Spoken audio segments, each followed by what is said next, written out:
Well,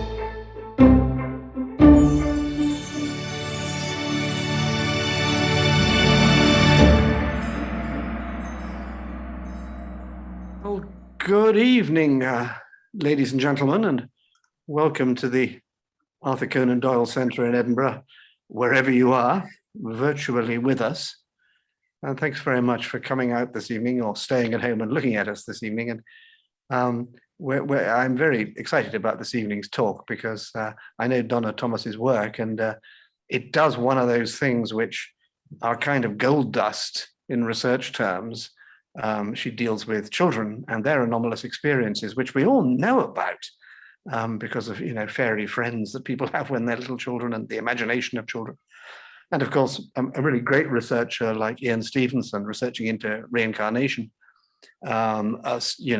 absolutely prioritized getting reincarnation information from children who had no reason to lie and didn't know what was going on, if you want to put it that way. And so good that was. So anyway, Donna is in Lancashire, at the University of Central Lancashire, where she is a research fellow.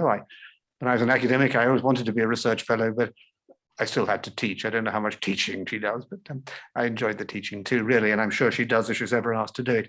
She's on the Galileo Commission, David Lorimer's outfit. That's what I call it, as am I. So we are colleagues to some extent. And I'm really, really pleased to see Donna here tonight.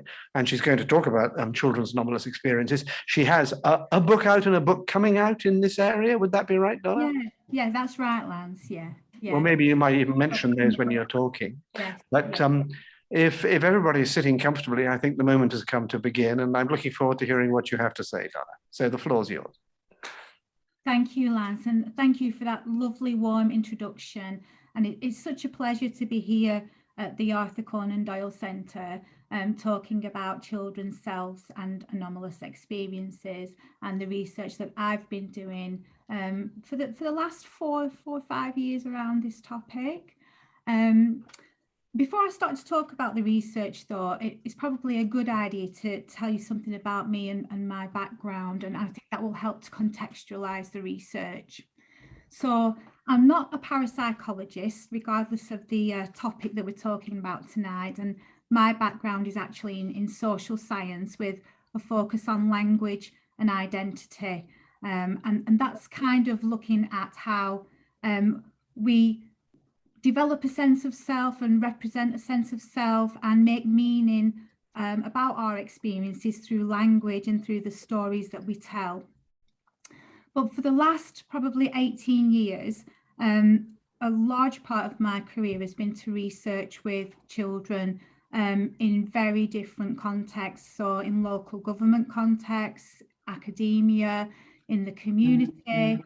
I've worked with organisations such as the Council of Europe and Save the Children, and I've had the real pleasure of researching with children on a vast number of topics, from health and education through to poverty, migration.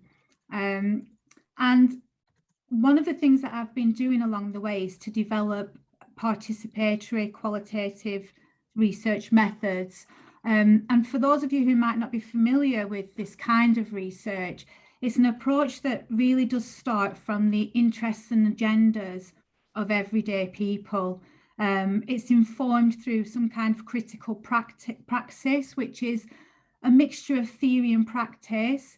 And in some ways, it privileges people's own knowledge about themselves, their Indigenous knowledges, and their own living experiences.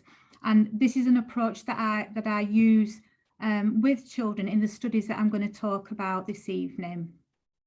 And it is different from traditional research practice in that traditional research has historically excluded in some ways what we refer to as persons without voice and vulnerable groups such as children. And children are very much at the behest of adults' decision-making about their selves and minds and bodies, and most certainly their experiences. So this kind of research really does offer affordances for people to be active agents in the research process, as opposed to kind of more passive objects, which is found in the more traditional research approaches that are very much rooted in kind of the physicalist, materialist paradigms, and we'll probably talk about that a bit more as we go along. So how does all this fit into researching self and anomalous experiences with children? Well, over the years, there's two really important things that I've noticed. And the first one that is when we research with people, we assume that they are an individual and fixed entity. And that's really problematic, because then we assume that experiences are kind of fixed, and we exclude a whole spectrum of human experiences, especially in social science research. And it's problematic because we're starting from an assumption about who we are, and we've actually no idea what self is, and we've certainly no idea what subjective experience is. Scientists can't even find self in the brain or in the body. I mean, experiencing with people and through the literature, as William James put it, the self is a puzzling puzzle. So we've no idea what self is, and we certainly don't even know what our more mundane experiences are.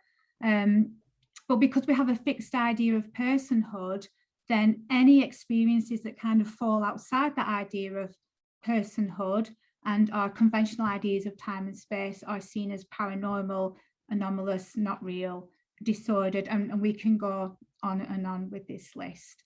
So I'm going to put the slides on. That was a very nutshell, kind of putting this work into a bit of context. And if I've gone too fast, we're going to have a nice Q&A session after the talk. Okay. Oh, I'm just going to take it back.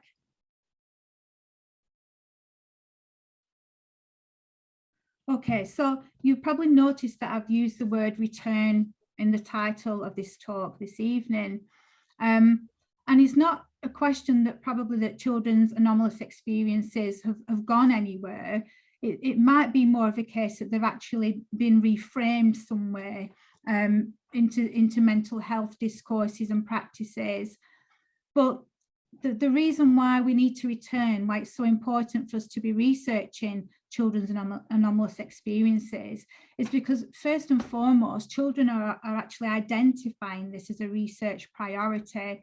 And thinking back to what I just said about ensuring that we're researching from people's interests and agendas, for children, it's quite a big research interest. And increasingly, children are talking more openly about their anomalous experiences when they feel that they're in a safe space to talk about their experiences. Because what we're finding in the research is that when children do start to talk about anomalous experiences, an adult in authority, which could be a parent or a teacher or a GP, in a very well-meaning way, so this is not a criticism, because as adults we're highly conditioned as well in some ways, they reframe children's experiences. So what's happening is that children are starting to resist almost these reframings of their own experiences. So that's the first important thing why we need to return to looking at them. It's a very under-researched topic compared to anomalous experience of adults in non-clinical contexts. And recently I just did a literature review, looked at about 1,000 articles trying to find research on children's anomalous experiences. And it was very sparse, and I found about 13 articles in total, but most of them 13 articles talked about anomalous experiences in the context of kind of spirituality or religiosity or in education. So they weren't really explored in and of themselves. Again, they were framed in these very tight ways, not leaving room for us to really understand what's going on with children and what these experiences might mean. I've also been looking at the historical studies around children and anomalous experiences, and I'm still kind of on with this because, again, they seem to be very difficult to find. There's so much around adults, but it becomes really difficult with children. And I mean, there's some really interesting studies historically. So Louisa Ryan in the 60s collected 216 letters, and this was part of a thing where they'd ask people to write in adults to write in about their anomalous experiences in letter form, and they had thousands of letters, and Louise Ryan, she kind of handpicked the ones that had come in from children, and she collected something like 216 and recorded a whole variety of different children's anomalous experiences, ranging from psi, like telepathy, but also different kinds of experiences such as OBEs, especially lucid dreams. So quite a wide variety. And in the 1990s, Drews and Drucker brought out kind of this reference book that included a whole range of studies that focused on children's paranormal experiences. But something about these earlier research studies, they're very experimental, they're very based in kind of traditional scientific studies. And I'm not dissing traditional scientific studies, you know, they're really important. It's just that we're coming to a stage where we do need something more when we're looking at human experience, and especially anomalous experiences, because in traditional research studies, children are often researched on and not so much with. So that can be slightly problematic as well. So why is it that children might be missing from research studies around anomalous experiences? Well, children tend to be excluded from lots of types of research studies because of views about children's capacities to be part of research studies. The competencies are always challenged, at claims that children fantasize and that it's imagination, and it's not real. But then we have to ask the question, what do we mean by real? Because that's not really asked. And again, the baseline seems to be this mainstream definition of what reality is. It's based on very physicalist, materialist narratives about who we are and what reality looks like as well. So it's important to return to children's, exploring children's anomalous experiences, because I believe that it can teach us an awful lot about what it means to be human. And I think it can teach us more than that, because I think it can also contribute to this new body of scholarship that's emerging under the umbrella term of new materialisms, that is looking around, you know, what is the mind, who are we, and what is this that we're all involved in as well. So I think there's some pretty good reasons to be coming back to this topic. And I just wanted to quickly note some really, really valuable work that's taking place at the moment that for me beggars belief why it's not somehow seeping into mainstream services that support children. And there's three bodies of work that I think are really important and will be important. And Diane Hennessy Powell is currently studying telepathy in children with savant autism. And it's really powerful work, with the suggestion that things like telepathy are just an extension almost of our natural perceptions, which I think is a really interesting way to look at this. And then there's Jim Tucker's work that follows on from Ian Stevenson, who Lance talked about in the introduction, that's doing some phenomenal work around children and their past life memories. And of course, PMH Atwater, who's been studying children's NDEs for quite a long time as well. So just to go back to the point of how, that I may have skipped past, but we'll come back to it now, is that when children's anomalous experiences are examined, they tend to be examined in closed clinical contexts. And this is huge problems, because when they're only examined in these spaces, they're already assumed to be a symptom or a disorder or an illness, and there's no space to actually explore with children what these experiences might mean, and also what meanings are children assigning to these experiences, because children have the most incredible knowledge, wisdom and insight. And we'll look at that as we go along a bit more. So just a quick example, this is a new study that I've been developing with a gentleman called Graham O'Connor from Great Ormond Street Hospital, who is a paediatric consultant working on the intensive care wards and looking after children who have had cardiac arrest and who are in recovery. And Graham is a very interesting gentleman. He's also an NDEer himself, and shares an incredible story of when he first started his profession. Something unfortunate happened. He actually died for a short space of time, and in his NDE he met 3 of his patients who were infants when they died, and has this incredible story. And he does talk about that. I think it might be on NDE radio. You can catch it there, because it's such a lovely experience to listen to. So there's something at the moment that they're calling PICS-P, which is post-intensive care syndrome. And it's when children have had cardiac arrest or a serious illness and they've been in intensive care, and then they're coming out in recovery, and there's these whole sets of experiences that have kind of been bundled into this term.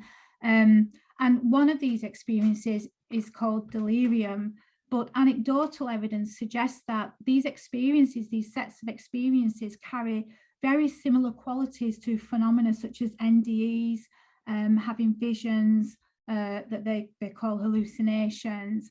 So, but they've not been explored, and they've just been pushed into this term of delirium. So we've got a bit of funding, and we're just going through ethics now, and we've done the prep work, and we will be going in to use participatory research methods with children aged 3 years old to 18, but that they're normally a lot younger than 18. So it's probably going to be 3 to 12 years old, and to really try to gently explore what's happening. And we really do want to try to capture some NDEs in this process, as well as the other phenomena. So we've currently been co-designing with children and remodeling the Grayson NDE scale. And if you're not familiar, it's Grayson has developed this scale that measures NDEs in adults, and it's things like rewording. So did scenes from your past come back to you would be on the Grayson scale, and we would reword it to did you remember things that have happened before, and include pictures, and cut questions down and merge questions to make this a lot shorter. So that's just some of the work that we're starting to do in Great Ormond Street. So that will be exciting. We've no data yet, unfortunately, for this one, but it's more of an example of how children's experiences get caught up in the system in that way before we can explore them. A second quick example is coming back to the point about children's own interests in anomalous experiences, and some of the kind of cautionary stuff around this. And this is taken from a study called #OurUnusualExperiences, and this is a bit of cyber ethnography work, which is all about just looking what's going on the social media platforms such as TikTok, Facebook, and all the platforms that the tweens and teens tend to inhabit. And it's a scary place, believe me. I've been really scared actually doing some of this research. Aside from it being such a rich place to collect data in an ethical way, because again, there's lots of ethical loopholes to jump through, what's really interesting is that children are sharing, well, tweens and teens are sharing lots of narrative data about their own anomalous experiences, and they're taking it a step further, and they're actually starting to do their own experiments. So one example is they're taking water, and they're saying that they're using the water and that they're going to contact 4D entities. And it's really interesting because there is actual research with flotation tanks. I think it might be Dr. Cal Cooper who's been involved in that, and maybe Dr. David Luke. So they're kind of onto something, but the danger is that they're in these spaces sharing this information. And as we all know, we can't do these things lightly. They need to be monitored and these kinds of things. But this is all part of that growing resistance to constantly being diagnosed almost when their experience doesn't fit this model of reality that we have.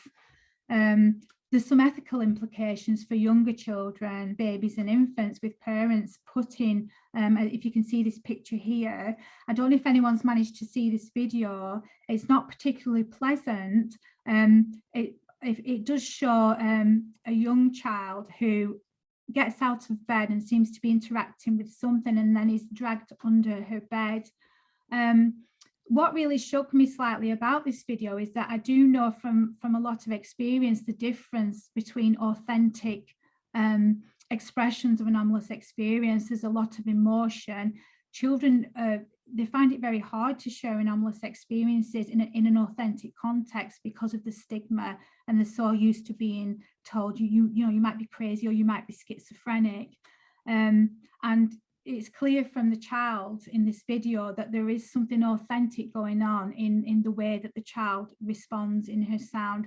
So it's not very pleasant. And it's just a note to kind of a lot of the ethical implications around what's going on here as well. So quickly moving on, just to go through some current studies. So I have to just say, this is me and me. So this is me when I'm starting a very exciting research study with children, but this is also me when I have to try to think about how to explain their very deep insights and their experiences. So that's me and me. I'm just going to come to this one because this was an important one. And this was the first study that we did with, it was about 18 children and young people aged between 4 and 18 years. And it was a real kind of walk in the dark with this. It was very experimental, it was very open, and it was about exploring the nature of self from children's perspectives and anomalous experiences. And these studies can be small. I mean, we've had the pandemic in the middle, which has really affected research studies, but because they're qualitative, they don't tend to be larger numbers unless we're doing the questionnaires. So there was 18 children and young people involved. And I'm going to talk about their experiences as we go along, but just some of the important findings from this study. Children had negative and positive anomalous experiences. But what was really fascinating is that whether positive or negative, they all carried some kind of healing potential. There was something that was very positive that came even from the negative ones. And younger children seem to have more negative experiences in some ways than the older children, but they were very kind of more blasé, and they approached these experiences as quite transitory and let them go, much more. They kind of took it in the stride a lot more than the older ones. And the other thing that came out of this study was that adults in authority, very, very well-intentioned adults in authority, can catalyze suffering, unnecessary suffering, in how they are responding to when children start to talk about anomalous experiences. So that was 2 really significant findings. Another finding was about the subtle connections that, we weren't really asking about this, but a lot of children started to talk about how they could read other people's thoughts, or they knew when something was going to happen, or they could feel the sensations of other people's bodies. So this is why we set up the Being Connected study, which is still ongoing, and it's about halfway through. And it's not a lot of data, but some interesting findings already with this particular study. So this is looking at things like empathy, so feeling people's emotions, feeling their bodily sensations as well, telepathy, scopesthesia, which is that sense of being stirred at, which is very, very common, that's coming up high in the data.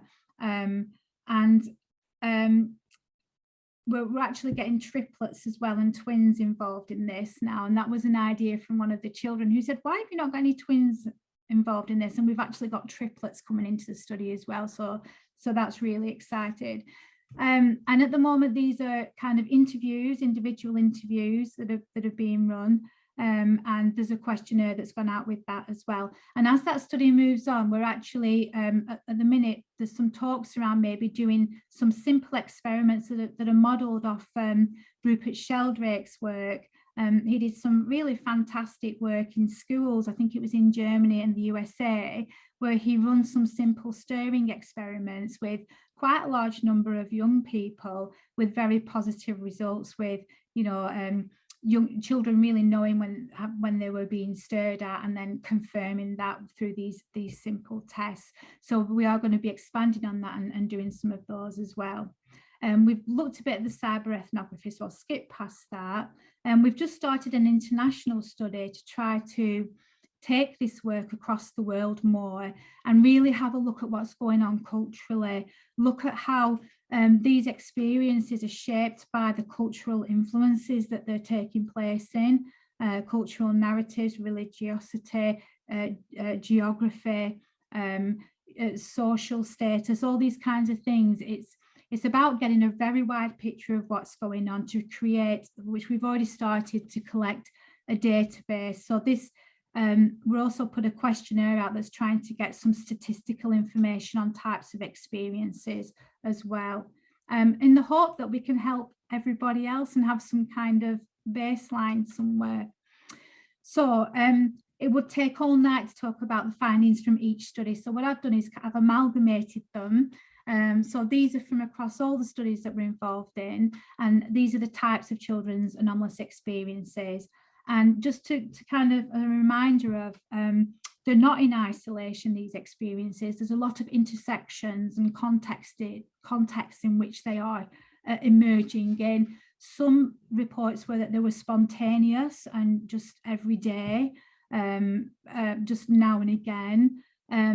Some experiences were linked to medical conditions such as epilepsy, narcolepsy with cataplexy, which is very rare in children, but you know, we did have a child with narcolepsy on the study, and a condition called PANS PANDA, which is all about, it's an inflammatory condition that can they say can create psychiatric issues, but it's not quite as clear cut as that. But it's something about inflammation in the brain, and it kind of reminded me of studies that are taking place at the minute in the neuroscientific studies that show how when our brain activity is slightly reduced, we can have some incredible conscious experiences.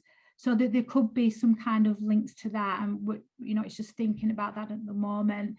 Anomalous experiences linked to trauma, and I think this is emerging more in the mainstream now as they're moving into a biopsychosocial model, which is really good news that they're kind of moving into that model. But it's always labelled under psychosis, and what is psychosis? There's still not really a clear understanding around that.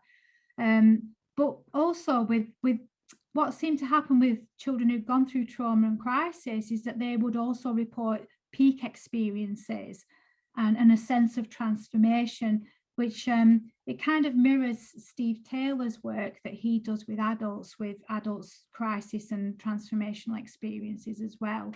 Age is a factor, and of course culture is a factor as well.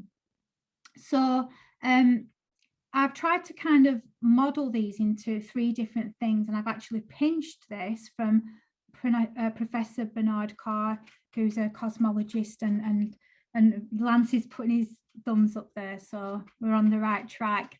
And I just find this so wonderful. And again, this work is about taking children's experiences and the kind of philosophical insights about the nature of reality, and then me going to philosophy and science and trying to see where they're meeting in some way. And Professor Carr's models seem to really meet children's anomalous experiences in terms of experiences that look at the interactions between mind and matter, telepathy, clairvoyance, the sense of being stared at, communal space and subtle space. I mean, that's from Professor Carr, and it really embodies what's going on when children report high incidences of out-of-body experiences, lots of shared dreams being reported. So reports of, especially in adolescence, where they're having the same dreams as their friends and reporting it to each other, which is quite fascinating. Lots of reports of engaging with deceased beings as well, both in hypnagogic states, so between sleep and waking, but also in kind of everyday conscious experience of just reports, especially the younger ones, of kind of great grandma was on the ceiling in my bedroom, and then this child identifying it was her great grandmother through photographs. So some of these experiences are corroborated in some way and some are not, but we're not here to say what's real and what's not real. It's not that kind of research. Some scary visions, sounds. Lots of reports of seeing large white beings with no faces, which is interesting. Excuse me. And dogs with red eyes. So these are kinds of the kind of engaging with unseen beings that children have been reporting across the studies. And the third category is transpersonal experiences. So these are experiences when children have completely just transcended that whole sense of being an individual and experienced a oneness with the universe, a peaceful state, and a very knowing kind of wisdom-filled state as well. And as Professor Carr kind of described this model of some form of communal space, which is not quite the same as our physical space, but it's in some ways it's subtly interacting with it, that he refers to as a universal structure, which I think is kind of becoming a better way to start to think about children's experiences. Excuse me. So just some examples as well, turning to some of the pictures that have been produced by children in these studies. And a really important part is that when children try to relay their anomalous experiences, sometimes our language is very limited and there are no words to sometimes convey what they're trying to convey. This was the experience of this child who drew this, and she was trying to explain how when she's with people, she can read their thoughts, she can sense what's going on in their bodies, and she knows how they're feeling. And it's very intense with this child, so it can actually affect her social life and where she's going and things like this. And when I asked her, well, who's that one in the middle? She said, well, that's me, that's I, but that is me and this person as well. So really getting that sense of self as being bigger than an individual, that sense of self is connected. It's her and it's her friend as well. Excuse me. This picture here is from a 9-year-old child who reported, sorry, I'll just take that back, very sensitive laptop. She reported that she was getting visitations from an unseen visitor, especially at times when she was feeling frightened and feeling scared. And she called it the helpful hand. So it would come at night and hold her hand. And she found that extremely helpful, especially if she were going through periods that were really stressful as well. Or someone's requesting control of my screen. I don't know who that is. No, I'll just decline that then. Okay. I think you should. Yes, I'll decline that one. So these are experiences that relate to communal and subtle spaces. Now, this picture was drawn by a 14-year-old girl who experiences cerebral palsy. So she's more or less paralyzed. She has some upper body movement. And on this particular occasion, she was in hospital following an operation.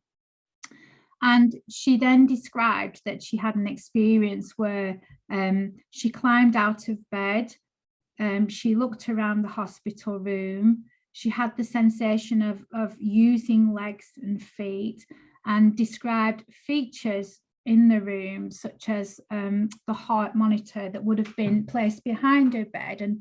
And this child had very limited movement, so she couldn't turn around to see. And it seems what she was describing had the features of an OBE and also identifying things that were in the hospital room as well.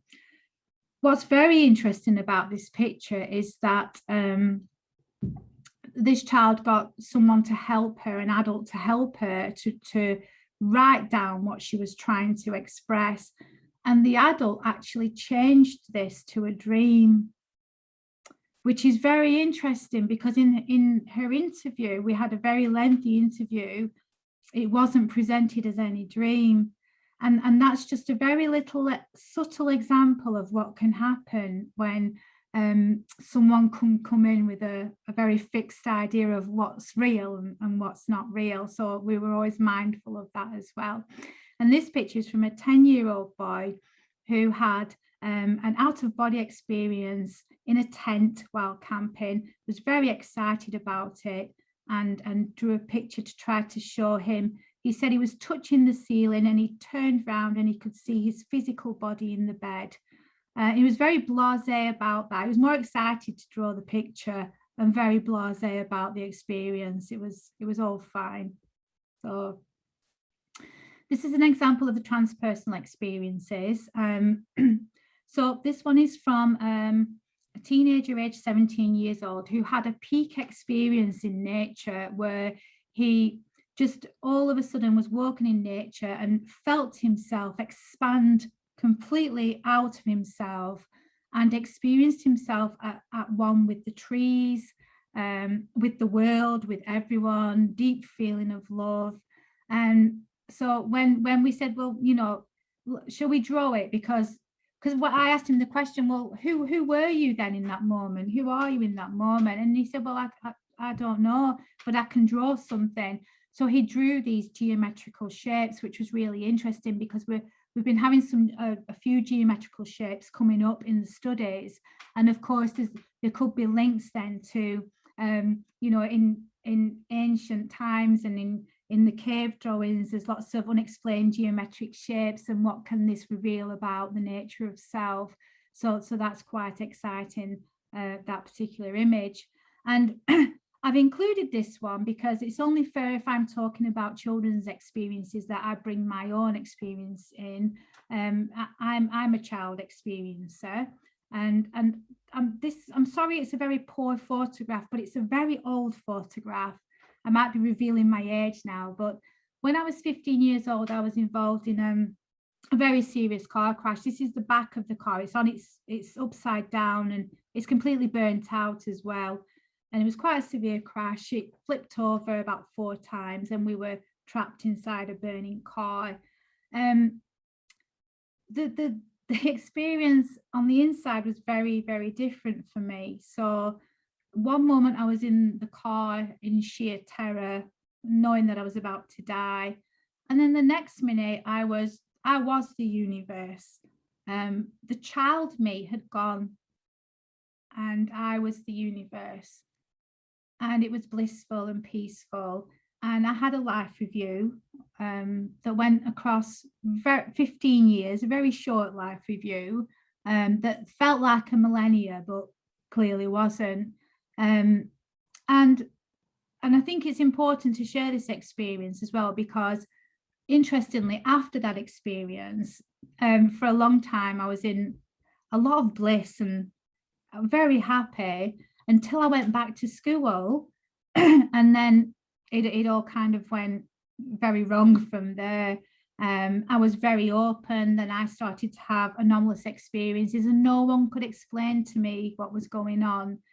And that's the point, is that children can have these kinds of experiences, become very open and you know, very sensitive, and there are no spaces, and the choices are the internet at the moment or mental health, and it's not great. So I just thought I'd put my own experience in there as well.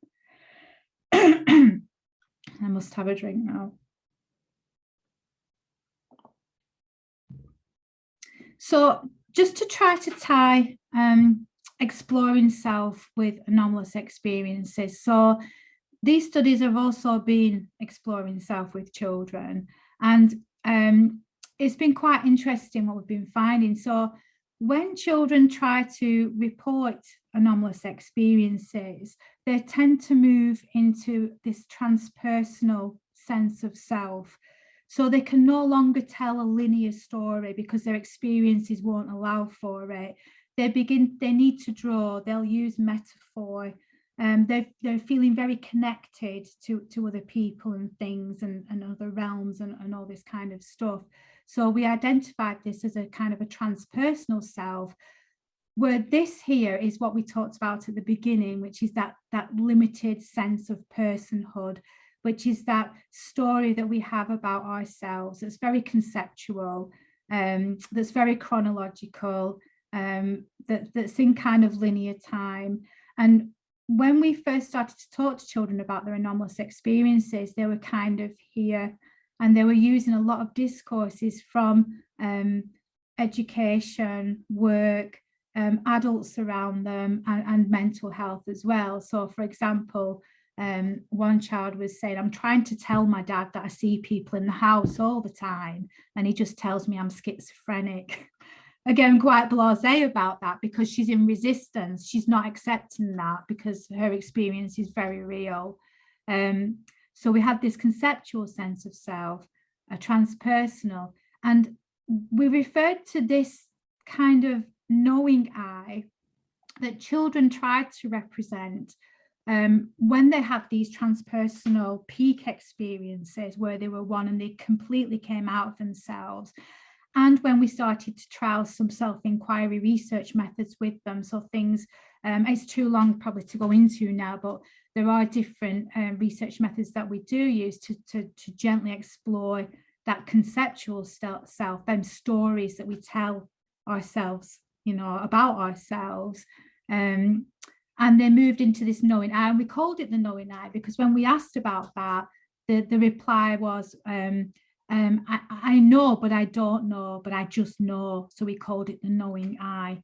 And it seemed to encompass these other senses of self. And the relationship between experience of self was certain experiences.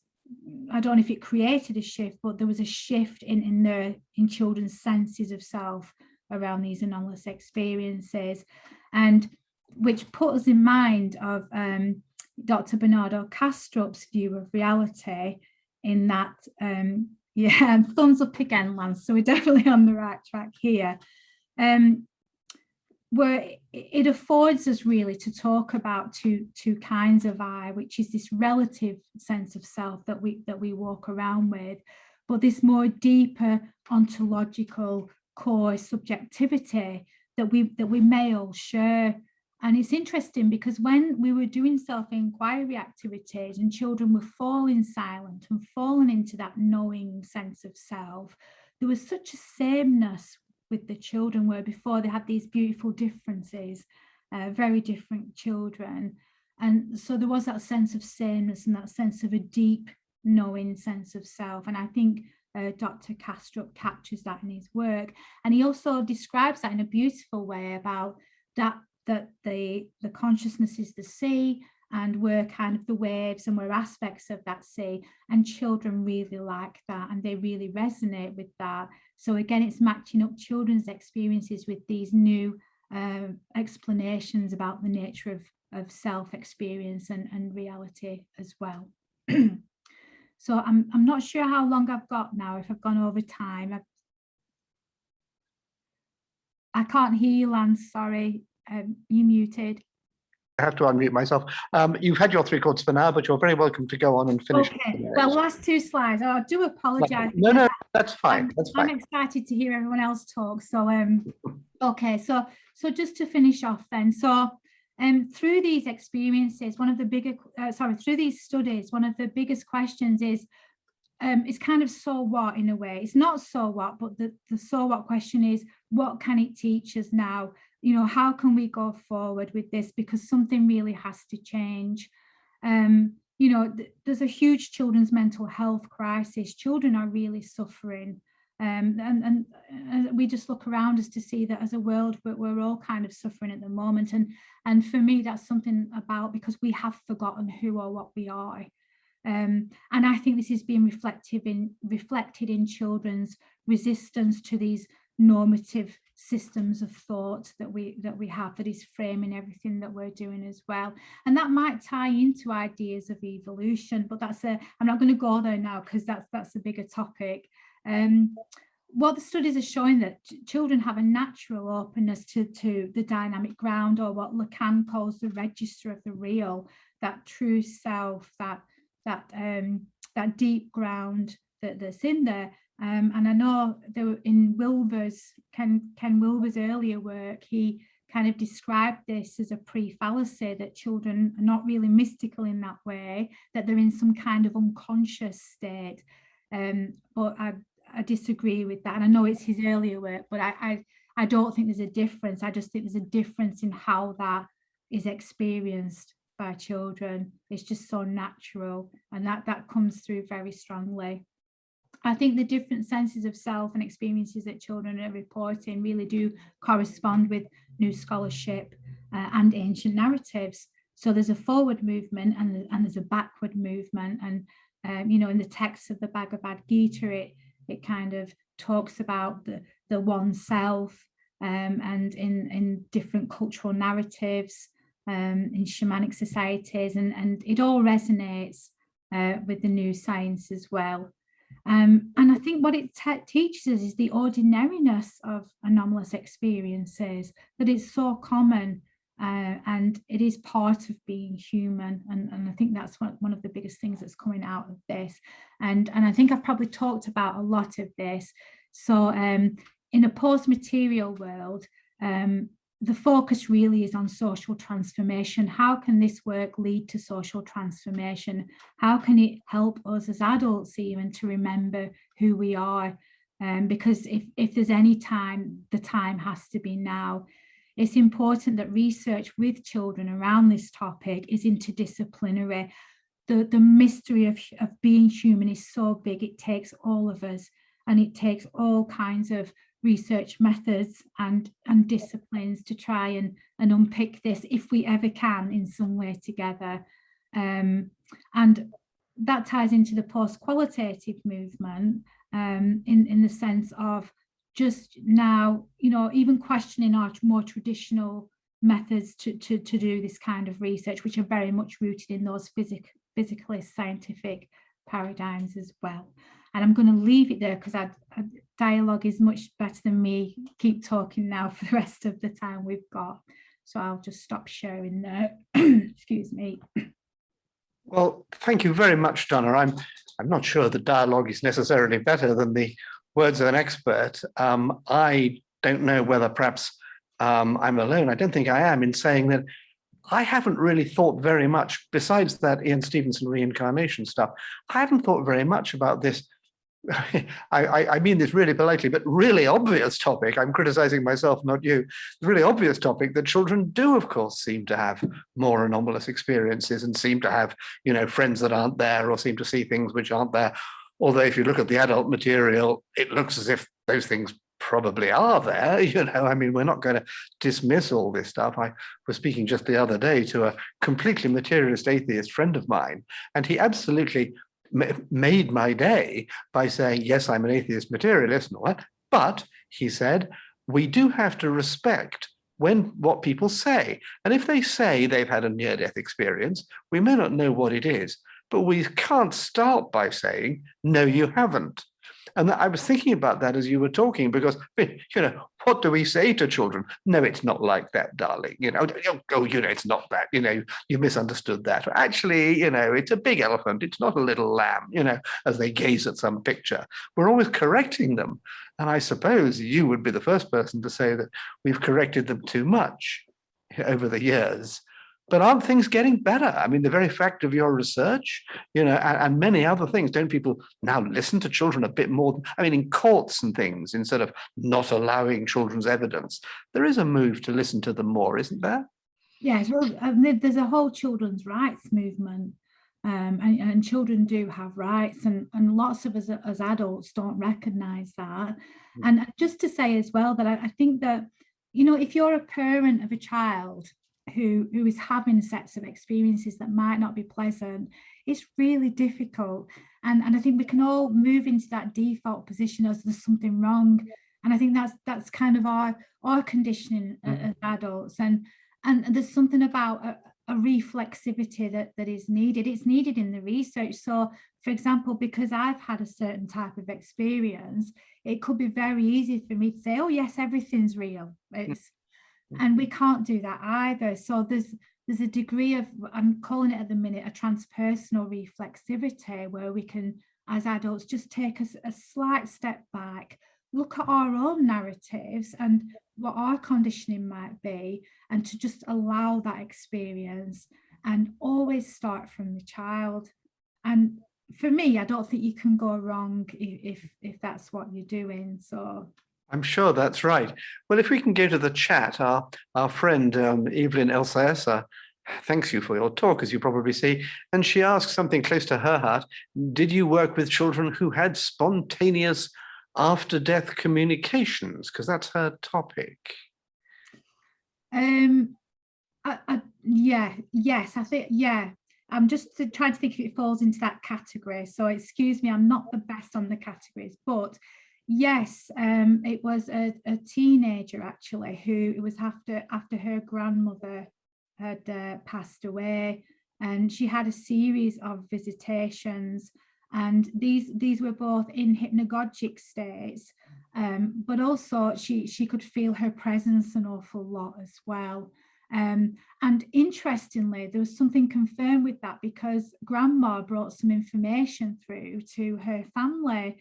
So it was kind of entering the life worlds of the family in that respect as well, which was really interesting. But yes, if that falls into that category, then that might be an example. Because you'd perhaps not expect it so much, because children are slightly shielded from the death of people close to them. I don't know. After-death communications tend to be to wives or to, yeah, interesting. Yeah, but so I mean, I'm sure there's something to look at there, isn't there? Pip has asked you, again, a very interesting talk, but like me, she wants to know, though I think I wrote it down, what was the name of the doctor at Great Ormond Street Hospital who had an NDE? Oh, yes, yeah, Graham O'Connor. Yes, I did write it down. And he you can find him on a thing called NDE Radio. NDE Radio. I think he's done a couple of talks actually. So if you go to YouTube and type him in, hopefully it'll come up. But it's such a beautiful story. So I think you'll really enjoy listening to that. And that's Graham O'Connor. Okay, that funny spelling of Graham, Graeme. I think it seems to be more Scottish than the other kind, but I don't quite know why. Well, Rita is very pleased with your talk too, and she asks, to what extent do you think the wider societal perception, peers, not necessarily adults, has an effect on the children sharing these experiences? I certainly didn't share mine until I was an adult. Scott, do you think you could unmute Rita? Because perhaps she'd like to say a word or two about that while Donna considers that question. Societal perception. Can you find her? I think I'm here. I'm here. You're muted myself. All right. Sorry. Hello, Rita. Would you like to just tell us what happened to you or something about it? You don't have to, of course. That'd be great. Yeah. No, I think it all adds to it. So we hopefully this doesn't sound a bit weird, but then I suppose we're all in that kind of environment. So Don't worry. That's for most of my childhood, thinking I was having weird unnatural experiences. And it wasn't until I was in my early 20s that I found out that my mother was a psychic. She kept it very hidden. And I myself now work as a medium, but it's not my day job. But during school, I had lots of experiences and visitations that I just chose not to talk about because of not even adults really, just peer perception. And I just was curious with all the lovely research, and I think this is amazing. And I think great that there is a movement where children are being listened to more than they were before, but peer pressure and just trying to fit into a normal society, whatever normal actually means, is so important to children that they certainly won't be talking about granddad visiting at night. They'll be talking about what they watched on TV, etc. So it's just a question, really. That's a great question. It's a really good question. Thank you for that. I think there is still peer pressure. And I think that part of what's going on the internet is related to that, and it's almost like they're trying to find an acceptable narrative to fit it into. And if you think about what's going on the internet, it's very pop culture influenced, by horror movies, by all the things on Netflix, such as the Vampire Diaries and all these things. So there's a real sense that it's getting channeled in a different way, because, you know, when the children do, sometimes I'll have to do 2 or 3 research interviews with one child to build that rapport, so that they can feel safe enough to say whatever they want to me, and it doesn't matter. And it is to do with peers, it's to do with conditioning, it's to do with society, and it's all rooted in, for me, this upside down, backwards way of thinking, that everything is physical and everything emerges from that. So, but that was a great question. Thank you. Well, that's pretty good. Rita, could I just ask you whether you thought then, and whether you think now, that those experiences you had as a child and young woman were real? That's a really good question, actually. I didn't know, because I didn't know any different. So if that makes any sense, because what I was seeing was what I was seeing. So to me, I didn't know any different until, and I never talked about it, but it wasn't until I was, we won't go into this now, but it wasn't until I was in my early 20s that I had an experience, which led to kind of a semi coming out, if you were. And as I say, I know I can't, I'm sure there are mediums probably on this call, but and this is not my day job, but I now work as a medium, I do platform, etc. But it wasn't my natural calling, but it was only because those experiences became so frequent, and they were appearing in restaurants, they were appearing everywhere, and it's all controlled, don't worry. I'm perfectly grounded and what have you, I'm perfectly normal, I hold down a day job, but you know where I'm coming from.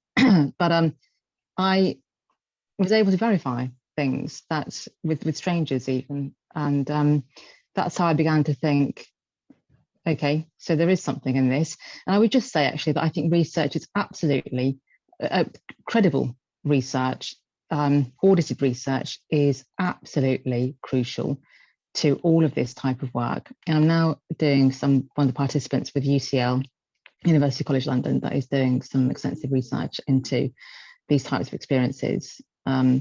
So I would never have dreamed of doing that if somebody had approached me as a child, absolutely no way.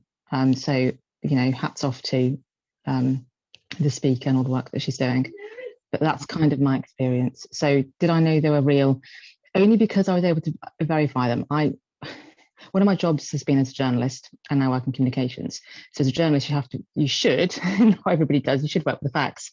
So I have a very scientific and pragmatic background. So that's probably one of the reasons why I didn't say anything. But over the years, as I was experiencing things and I was able to verify certain things with individuals, part of this, and the speaker may testify to this, is that it's to do with confidence in what one is seeing. So children may be having these experiences, but they may not believe that they are real because they have no benchmark, no known benchmark in their day-to-day existence to compare to, because it's not the norm. And I'll just leave that there. Well, that's absolutely terrific, Rita. Thank you very much. I mean, you know, you're the ideal person because, you know, you're objective. You weren't expecting it. It happened when you were a child. It's been to some extent confirmed since, and now you're a practicing psychic medium. I mean, it sounds as though you do think it's real and you're living with it in a way as if it were, which is exactly like most children, what most children do, wouldn't you say, Donna? I mean, they just live with these things, don't they? Yeah.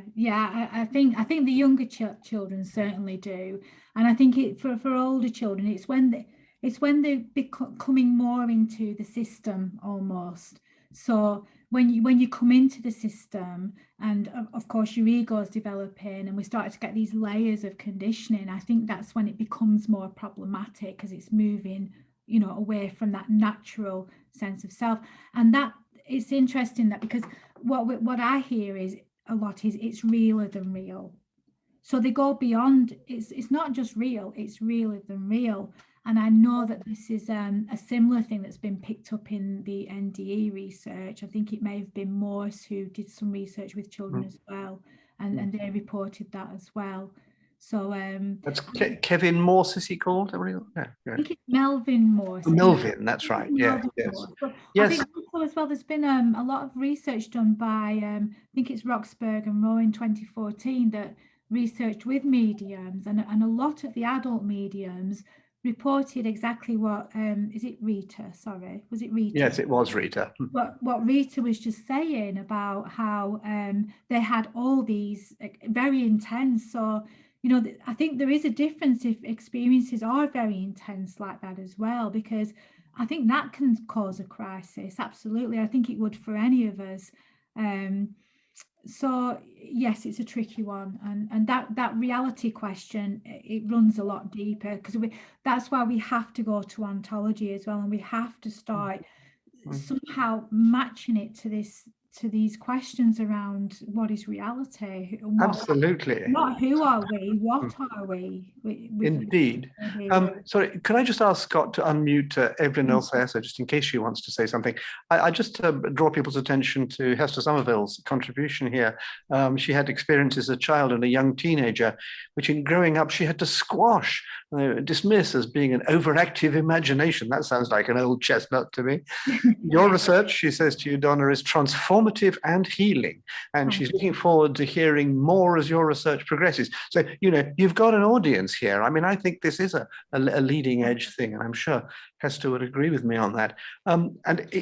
Evelyn, of course, is saying, because it's very much her subject, that she knows that children do have after-death communications, ADCs, but they're not often taken seriously by their parents. Another good reason to, you know, get some more knowledge out there. And I wondered if Evelyn wanted to say a bit more about these children who do have after-death communications. Yes, thank you. Can you hear me? We can hear you. Excellent.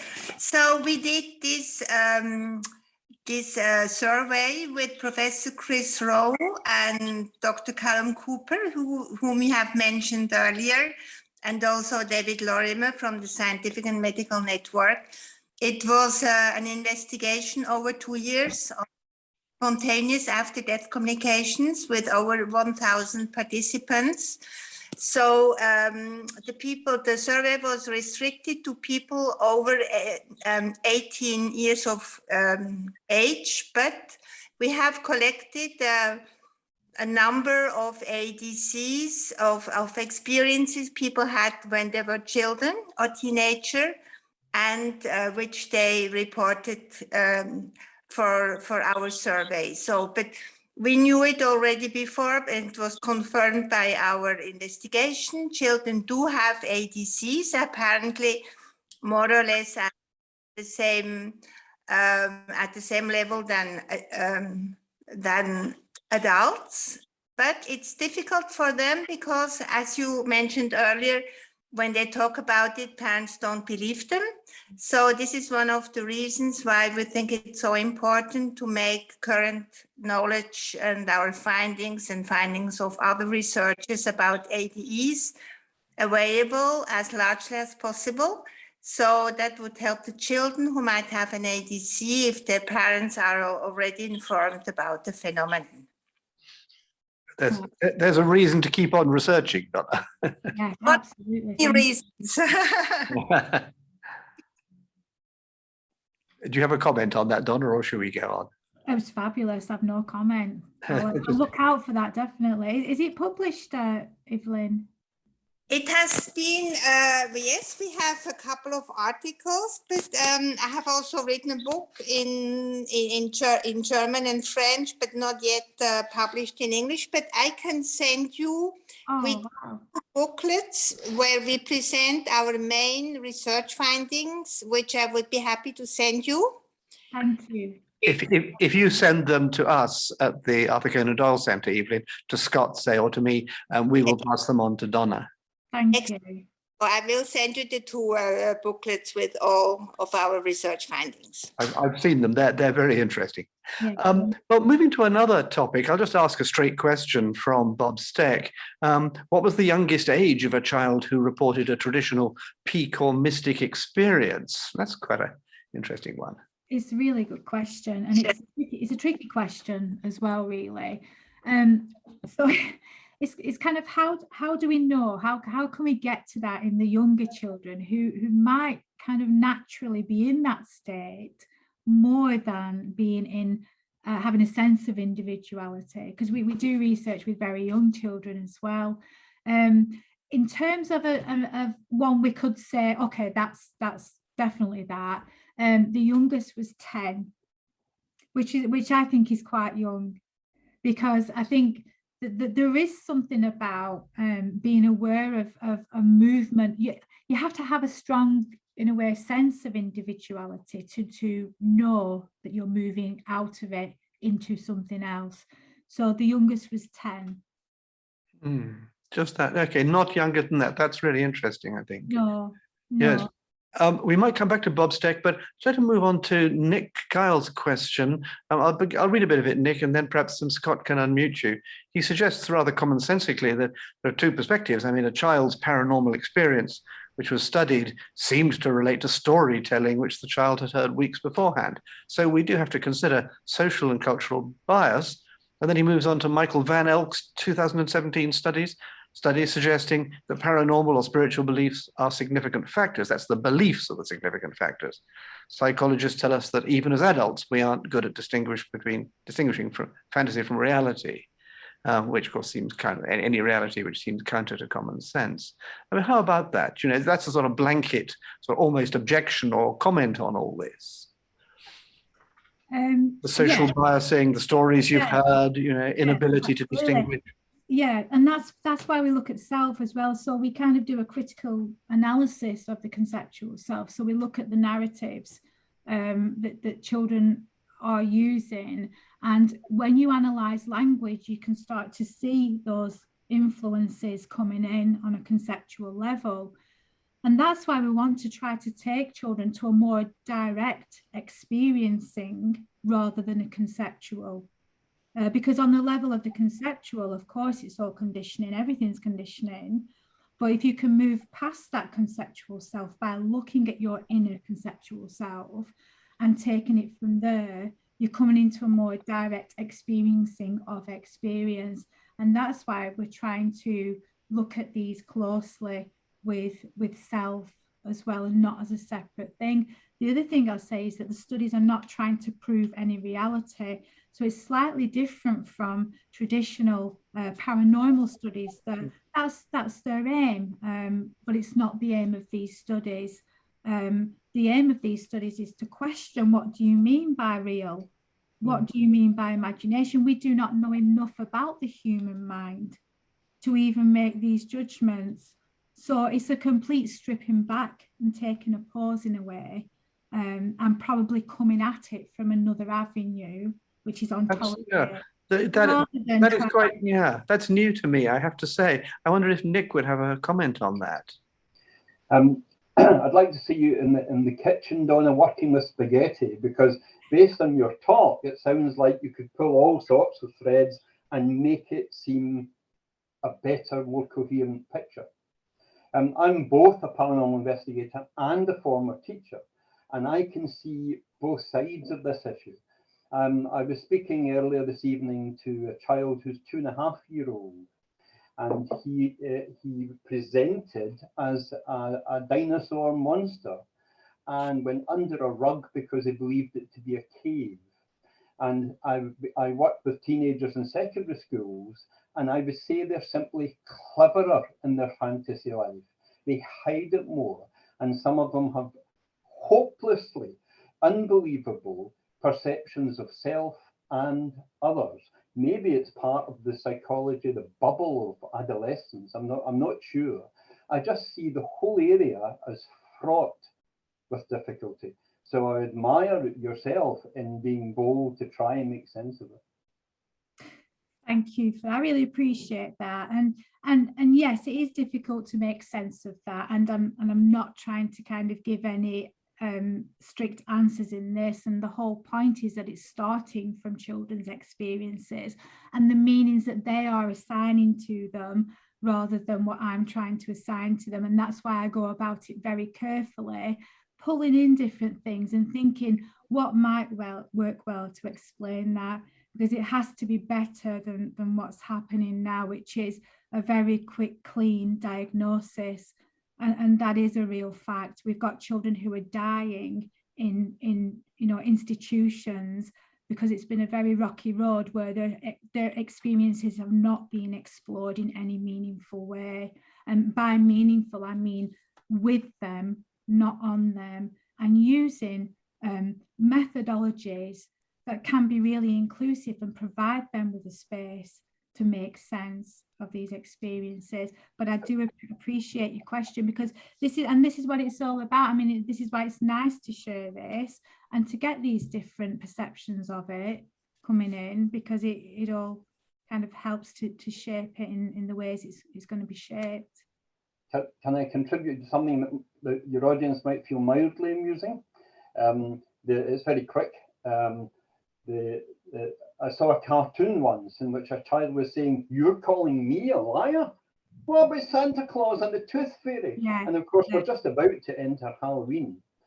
How many children are having their minds filled pre-language acquisition with silly stories from adults? Yeah, absolutely. And it doesn't help, and it can work both ways as well, in terms of adults kind of feeding imagination, feeding something that isn't there as well. So it's not as straightforward. It's very tricky. It's very new as well. So this is all very exploratory, but and that's why it isn't just about isolating anomalous experiences and testing that and measuring that, saying, well, actually, is that real? It has to be more than that, because that it isn't working that way. But what I will say, I think it takes all of that, not just one, not just it, it's all of it. I hope that's answered that in some way, or responded to that in some kind of. I think you and Nick can have a really good talk about this. Yeah. I think you're on the same tracks in various ways. Yeah. But can I ask Scott to unmute Valerie? She's got a couple of points. I'm going to actually ask Donna her first question for her while she comes online. That's perhaps the wrong expression. Valerie asks, are there specific studies on autism and anomalous experiences? I presume she means autism in children, but yes, I do. I'm really quite interested in autism in children and for personal experiences. And should we deal with that first? And well, I was wondering, was this being a little bit quite a bit cut off from the outside world? Would you say that there's more incidence of these anomalous experiences in autistic children, perhaps, or those who are diagnosed as autistic or Asperger, for example, than in other children? Well, I can't answer that from my study. There's been a couple of autistic children included in that, but it wasn't something that I specifically looked at, and I don't think the numbers are great enough to kind of start to. I do see where you're coming from, because I am interested in that too, and I would certainly look at Diane Hennessy-Powell's work with autistic and savant autism children, and she does, because some of these children. Their language capacities are not great, and they struggle with language development. So Diane Powell, she sees this as they are telepathic, and it is an extension of the absence of language capabilities. So it's something about communication. So I would have a look at her work, because I think that might answer some of your questions, but I'm really sorry I can't say much more about that, because I've not got there yet. So okay, no, it's but that is really interesting. It would be really interesting, wouldn't it? Absolutely. And the other thing was about art. I was really interested, of course, in seeing the drawings that you showed, and one of them I think was a 17-year-old. The one with the graphic and all the lines and things. Yes, the geometric pattern, yes. Yeah. I was interested in that because my husband was an art teacher, and he always used to say, he worked in a secondary school, and he always used to say that he thought it was, so upsetting that when the children arrive at about 11, or even when they do pre-secondary, when they're about 10, they're still quite imaginative. They express that. They express what they want to express in whatever way. A tree is not a tree. It doesn't matter what it is, what it looks like. But very quickly, when they get to the ages of 11 or 12 or 13, then they hold back, don't they? So we're talking about social pressure, but we're also talking about something, yes, well, it is social pressure that is, inside. And so it's a shame, because if we could really encourage these children to express themselves artistically, then we may be able to circumvent the problem of language and access these things differently. Absolutely, and it's about creativity. And I've just started another study with a colleague of mine, Deb Crook, where we're actually analysing 40,000 canvases that have been taken from schools across the world, from all different countries, where children were asked to just free mark. So it's in an educational context, but they were asked to just get the colour and do whatever you want and free mark. And what we're looking for is kind of representations of being, of some kind of sense of self in that, and also kind of resistance to these normative systems found in education. They could be like rude pictures or swear words and things like that. But even just a brief glance, not of all 40,000, we're not that good, but just taking some samples from different countries, it's really interesting how the symbols that are cropping up and these geometrical patterns and small icons and things that are just really similar across different contexts. Now, of course, we could say, well, that's easy because we've got the internet now and everything's quite available. But even in places where a school is not actually a school, like in the Western world, it's just kind of a community gathering. Even there's similar symbols that are popping up. So that's really interesting. And then, of course, art is linked to creativity, and it's linked to those deeper levels of who we are as well.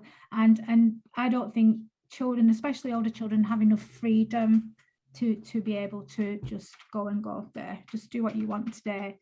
Very strict curriculum. Oh yes, such a great observation. Thank you for that.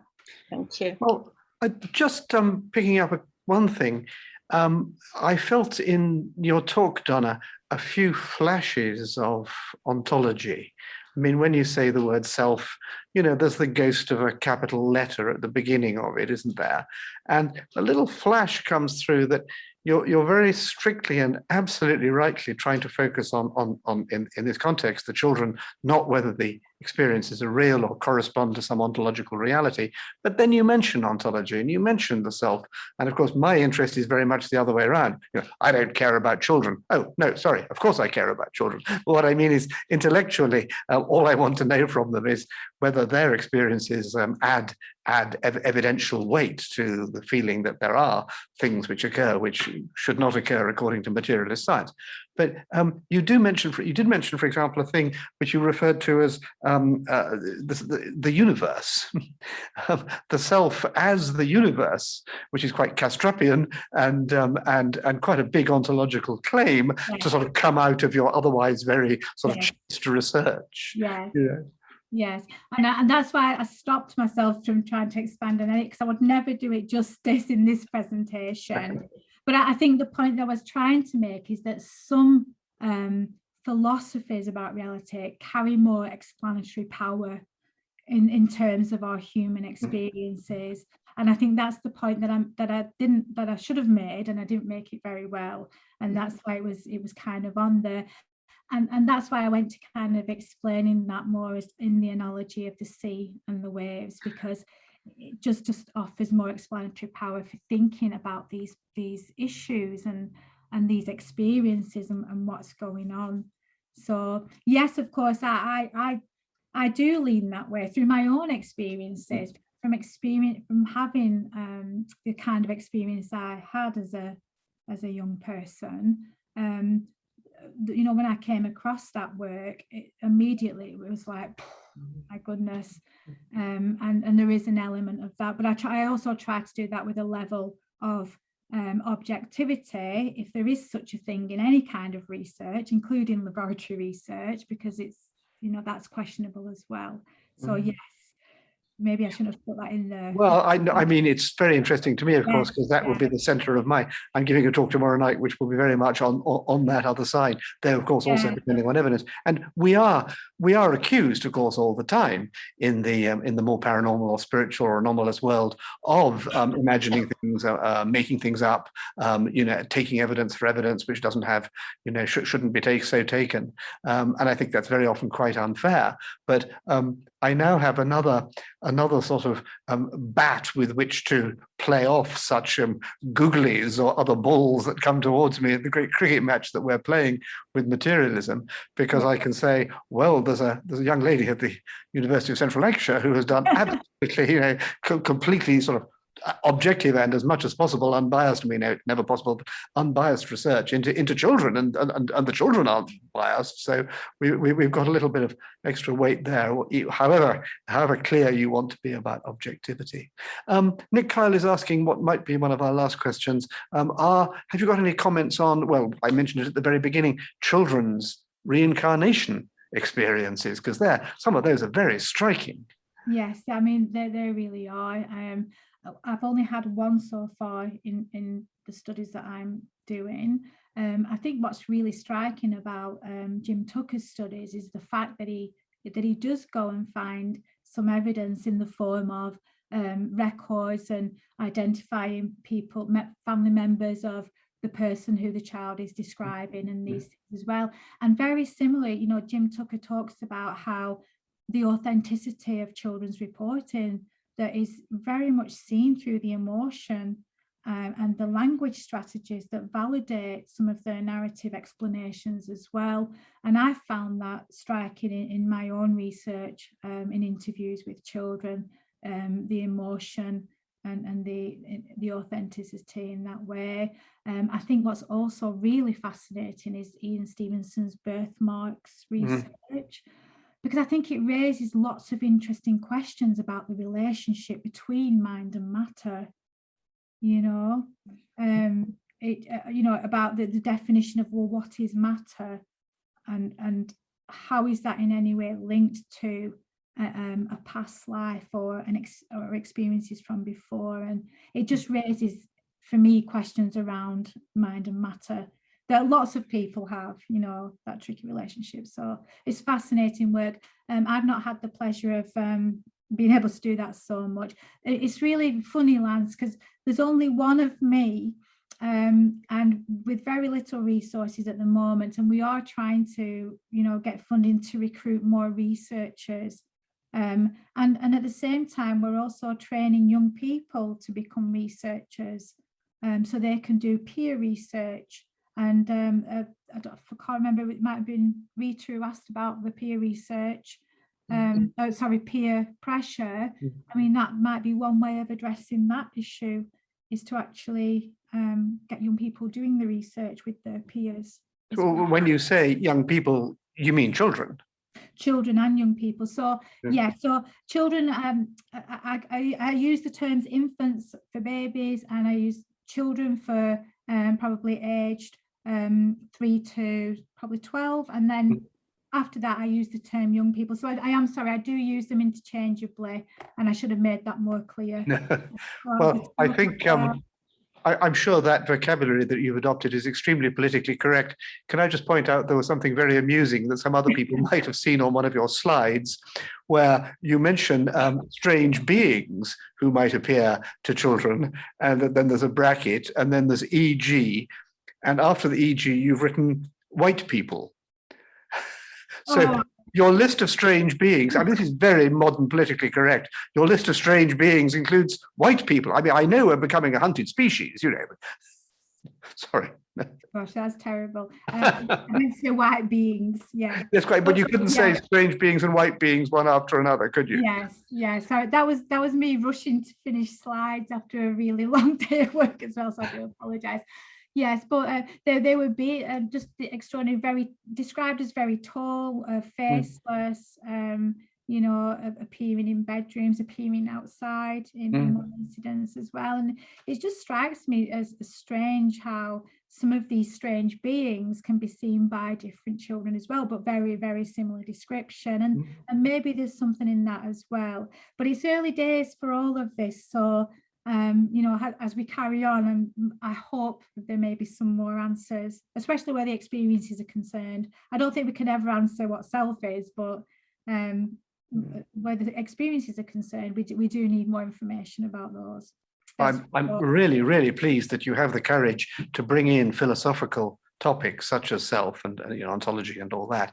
I just think that's got to be there, because we're actually pretty good at collecting evidence. It's the interpretation of evidence. I mean, 25 years ago, people said to me, well, near-death experiences just don't happen. Now they say, well, they happen, but what the hell do they mean? You know, they may not mean anything metaphysical or spiritual at all, you know, and that's a very good shift. And you're obviously helping in that shift, I think, in that direction. I mean, get some philosophy in there. By the way, just one little thought I had before we end about picking up Nick's point about the reincarnation stuff. I mean, there's a rather crude parallel that springs to my mind. Ian Stevenson and Tucker and the others can literally demonstrate that the 6-year-olds and so on, who have the reincarnation memories, they're not lying. You know, I mean, there's no way you can read that stuff and think the children are with fantastic cleverness and cunning making up all this stuff, which is then proven. You know, so they're not like. And then the parallel would be, well, you know, your children, as it were, who are saying that they've seen things and met people, aren't lying either. No, but I certainly don't think they are lying, and that's from someone who's with them, who's in that space with them, listening to them. I mean, the one thing to consider is it's very hard for them to talk about this. When they tell this story, they're at risk. You know, they're at risk of being called crazy. So one thing I would suggest is, why would they lie? Why would they put themselves into a position that they find quite uncomfortable in some respects? But we've already heard from Rita, was it, that someone who is not a child anymore, you know, and perhaps Valerie as well, you know, wanted to suppress things from their childhood, even in the more modern world where God knows everybody's allowed to say everything, you know, unless it's, you know, very politically incorrect. We almost feel we've got beyond all those repressions and silencings and things. But so perhaps we'll get more things coming out. But anyway, yes. Well, ladies and gentlemen, that was absolutely marvelous talk, Donna. We've had lots of nice messages saying how wonderful you are. The word interesting appears a lot in the chat on these occasions. And I suppose I should be worried when it doesn't. And I'm very, very grateful to you for taking the time off your busy schedule of research to talk to us. And I very much hope we'll have you again sometime soon as the research develops, and one or two people are asking for that. So, ladies and gentlemen, if we can do the traditional silent hand clap for Donna and say thank you very much to her. And say thank you and good night, I suppose is the next word. Let's all go and have a drink, unfortunately, independently. Well, thank you, everyone. Thank you for listening. Really appreciate it. Okay, Donna, thanks a lot. Bye for now. Bye. Nice job.